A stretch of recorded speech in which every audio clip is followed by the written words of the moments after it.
Rosalie, ano ang paliwanag ng Kamara sa mga nagsasabing sinadyang binbinin yung unang tatlong impeachment complaints laban kay VP Sara? Aga, patuloy ang posisyon ng House of Representatives na lahat ng naging aksyon ng Kamara tungkol sa paghahain ng Articles of Impeachment laban kay Vice President Sara Duterte ay ayon sa mga alituntunin ng saligang batas, gayon din sa internal rules ng House at sa umiiral na jurisprudence, kaya walang bad faith o hindi tapat na intensyon.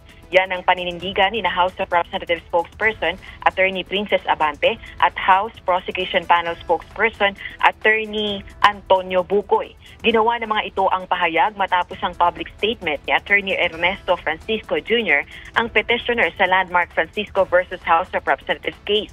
Ayon sa abogado, umaktong may bad faith umano ang Kamara nang maghintay ng ilang buwan bago aktuhan ang mga naunang impeachment complaints.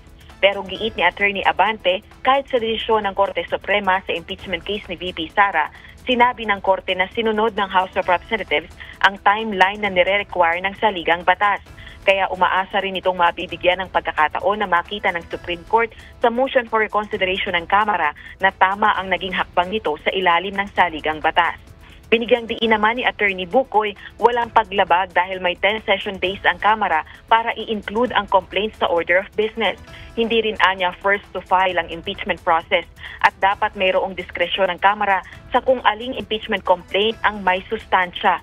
Dahil kung first to file ang susundin, unahan na lang sa draw o paghahain ng reklamo ang anyay mangyayari. Paliwanag pa nito, ginawa ng sunod-sunod ang consolidation at paghawak sa apat na impeachment complaints at nakapaloob ito sa diskresyon at jurisprudence. Balik sa'yo, Aga. Maraming salamat, Rosalie Coz.